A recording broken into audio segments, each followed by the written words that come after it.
chasing secrets in your heirloom. Let me do what I do, let's slow down, let me talk to you. Don't tell me about your worries, I ain't staying till the afternoon. I liked you in proximity, but now that's so far from the truth. I loved you from a distance, now I can't even stay close to you. But who do I call if it ain't you? Tell me who to call if it ain't you. I've been pacing circles in my bedroom. I've been tracing secrets in your heirlooms. Who do I call if it ain't you? Tell me who to call if it ain't you. I've been pacing circles in my bedroom. I've been tracing secrets in your heirlooms.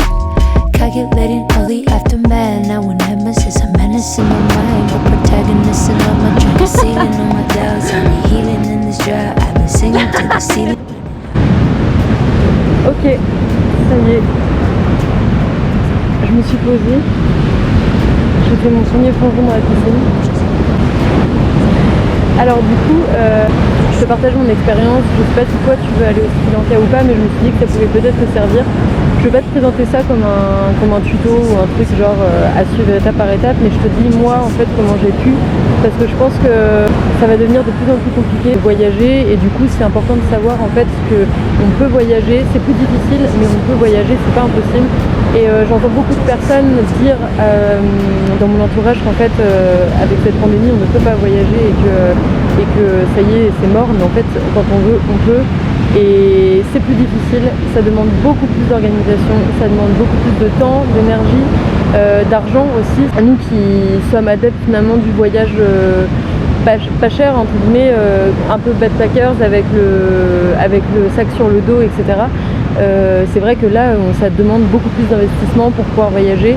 Mais en même temps, voilà, ça fait aussi se poser des questions. Est-ce que tu veux mettre autant d'argent pour aller dans tel pays, dans tel endroit ?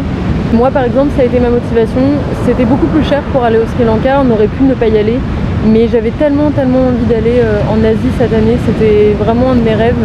À la base des bases, le projet c'était de faire un road trip en Asie, et ça fait déjà 1 an et demi qu'on devait faire ça, et en fait tout a fermé au moment de l'épidémie. Donc je voulais au moins aller dans un pays d'Asie, et le Sri Lanka c'était génial, donc je me suis dit go, on y va. Tu peux me passer mon sac, il y a un carnet dedans. Merci. Ok, donc déjà en fait, ce qu'il faut que tu saches, c'est que les règles changent tout le temps. Il faut tout le temps que tu regardes. Il faut aussi en fait que tu sois prêt à prendre un billet d'avion. Et si tu ne l'as pas pris annulable, que tu n'as pas envie de payer une blinde pour qu'il soit annulable, il faut que tu prennes conscience que tu peux perdre de l'argent, que c'est le jeu. Et que c'est le risque de perdre l'argent que tu as investi. En fait, à chaque fois, c'est ce qu'on a fait. On n'a pas pris d'assurance annulation. On a pris suffisamment en avance pour qu'on puisse payer pas cher, et en même temps suffisamment tard pour qu'il n'y ait pas trop de temps entre la réservation et puis le vol, pour qu'il y ait le moins de risque en fait d'attraper le Covid entre deux. Donc tout le temps que tu te tiennes informé, que tu actualises. S'il y a un site que je peux te conseiller, c'est Tour du Mondiste. Il est absolument incroyable ce site. Le mec qui fait ça, il passe des heures et des heures chaque jour à vérifier pour chaque pays les règles pour voyager. Il te fait des cartes avec des codes couleurs, il te fait des actualisations tous les jours. Moi tous les matins je vais regarder, et puis je regarde un peu l'avancée des ouvertures de frontières dans les pays. Donc s'il y a bien un site à te recommander, c'est ça. Du coup, je tiens à préciser que ce qu'on te dit, c'est notre expérience. Là, on est fin juillet, donc peut-être que ça aura changé d'ici là si tu regardes cette vidéo plus tard. Puis surtout, nous, on n'est pas vaccinés. Donc ça, il faut que tu prennes ça en compte. On n'est pas vaccinés. On n'est pas en France depuis perpète, donc on n'est pas vaccinés. Et du coup, ce que je te dis, c'est pour les non vaccinés. Si tu es vacciné, ce sera peut-être mieux. Il me semble qu'au Sri Lanka, tu as un peu moins de jours de quarantaine. Bref, c'est à toi aussi d'aller voir. Première étape. Regardez tous les sites, ambassade de France, gouvernement sri-lankais. Regardez en fait toutes les sources possibles et imaginables sur les frontières, les mesures en vigueur, sur les papiers qu'il faut. S'il y a bien un site que je peux te conseiller, je vais tout mettre dans la barre d'infos, c'est Sri Lanka Hello Again. En fait c'est un site qui est vraiment bien foutu, sur en gros toutes les mesures actuelles avec des PDF qui expliquent très bien, des espèces de petits dessins, bref, t'as compris le truc. Et surtout si tu as des questions, tu envoies des mails. Tu bombardes de mails à toutes les adresses email que tu trouves du gouvernement, tu envoies des mails, parce que alors t'en as beaucoup qui ne répondent pas ou qui répondent 48 heures ou une semaine plus tard, parce que souvent quand tu fais toutes ces recherches là t'as pas vraiment le temps. En tout cas, nous, on n'avait pas vraiment le temps, on l'a fait un peu au dernier moment, je t'avoue. On a bombardé de mails parce que, un gros cafouillage, dans la foire aux questions sur Hello Again de Sri Lanka, ils disent qu'en gros, on ne peut pas réserver de vol touristique en ligne et qu'il faut trouver un autre moyen de réserver ces vols et qu'il faut en fait contacter directement les compagnies aériennes, etc. Bref, on s'est dit mais c'est quoi ce bordel, parce que nous on réserve en ligne comme tout le monde sur Skyscanner ou des choses comme ça. Finalement on a envoyé des mails et des mails et des mails. Je mettrai les mails si tu veux, mais après tu les trouves dans la section contact de tous les sites officiels, ou alors tu envoies des messages aux ambassades, mais elles mettent 1000 ans à répondre en général. Deuxième étape, tu vas voir en fait sur Hello Again, on a choisi un hôtel de quarantaine. C'est la partie la plus longue. J'ai passé des heures et des heures. Il faut que tu cherches chaque hôtel de quarantaine qui est listé, en fait le chercher sur Booking ou alors sur le site s'ils ne sont pas sur Booking. Et en fait comparer les prix, regarder l'emplacement, regarder si ça te va, les services, etc. La première chose qu'on a pris en compte, nous personnellement, c'est qu'en fait on s'est dit on reste 13 jours. De toute façon on va exploser le budget parce que rien n'était dans notre budget, tout était cher. C'est la première chose qui va te coûter de l'argent, plus que ce que tu en aurais dépensé.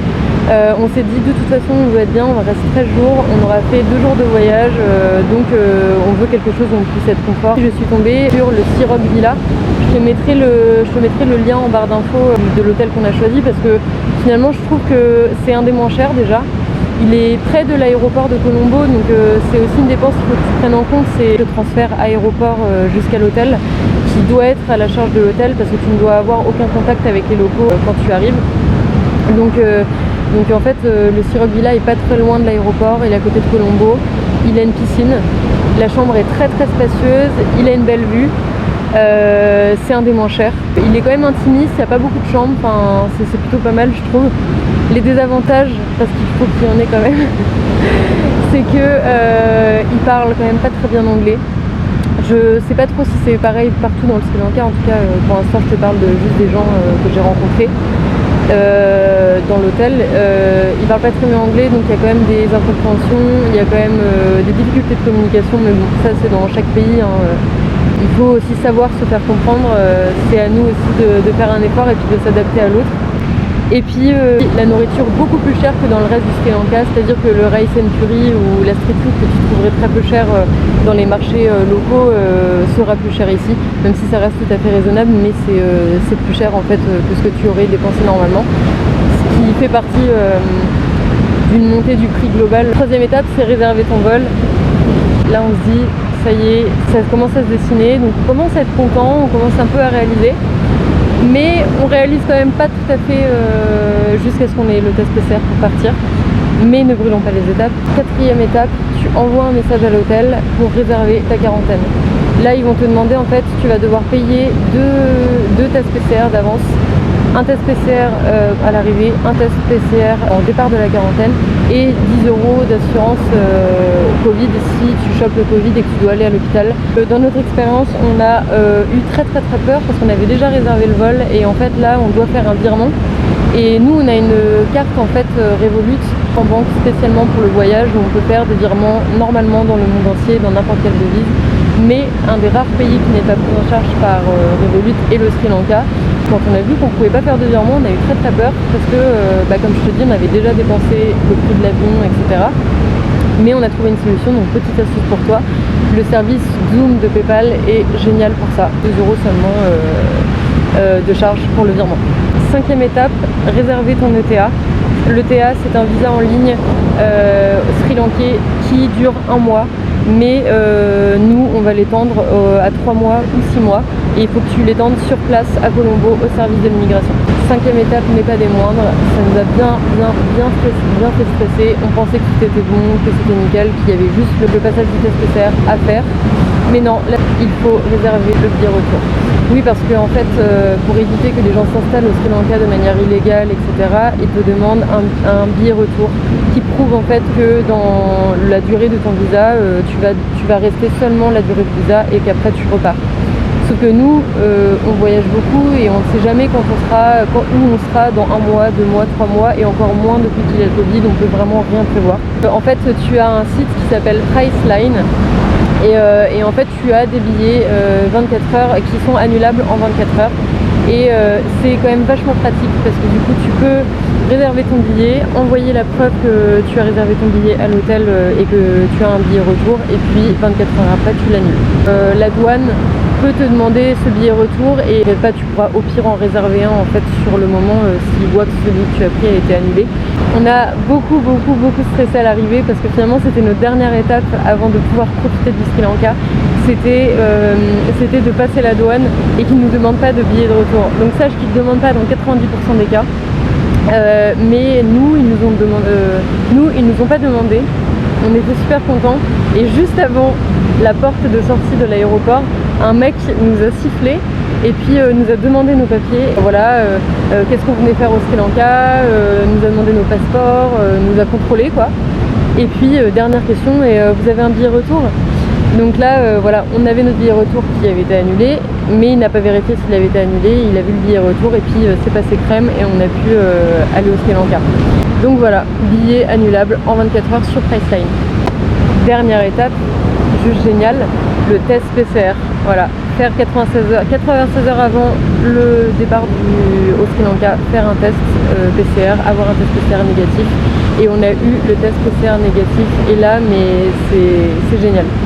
C'est juste le soulagement, tu te dis ça y est, tu pars, parce que finalement en fait c'est beaucoup de stress, beaucoup d'organisation, beaucoup d'énergie, et voyager en temps de Covid, ouais, il faut que tu saches, c'est très stressant, c'est pas du tout impossible, ça demande juste plus d'organisation, un peu plus d'argent, d'investissement, en fait un peu plus d'investissement dans tout, de l'énergie, du temps, de l'argent, et ça te fait stresser, tu joues un peu à la loterie en fait.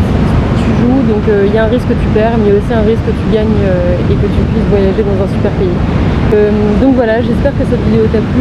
Ça t'aura donné envie de voyager un peu plus, pas forcément au Sri Lanka, mais même dans d'autres pays, que ça t'aura donné quelques pistes pour pouvoir partir, t'évader. Et puis sache que si tu n'es pas vacciné, même si tu n'as pas le pass sanitaire, il y a bien d'autres moyens de partir dans un pays, mais que c'est possible de voyager. Il y a toujours des moyens de voyager dans ce pays. Faut juste que tu t'en donnes les moyens. Ça dépend si tu as vraiment envie d'aller dans ce pays-là ou pas. C'est à toi d'évaluer le bénéfice-risque, on va dire. Et puis en tout cas, je te fais des gros bisous. Moi personnellement, je vais aller manger. Ça va être mon premier ASMR curry sri lankais, le plat typique sri lankais. Et puis je te fais des gros bisous et puis passe une bonne journée. Who do I call if it ain't you? Tell me who to call if it ain't you. I've been pacing circles in my bedroom. I've been tracing secrets in your heirlooms.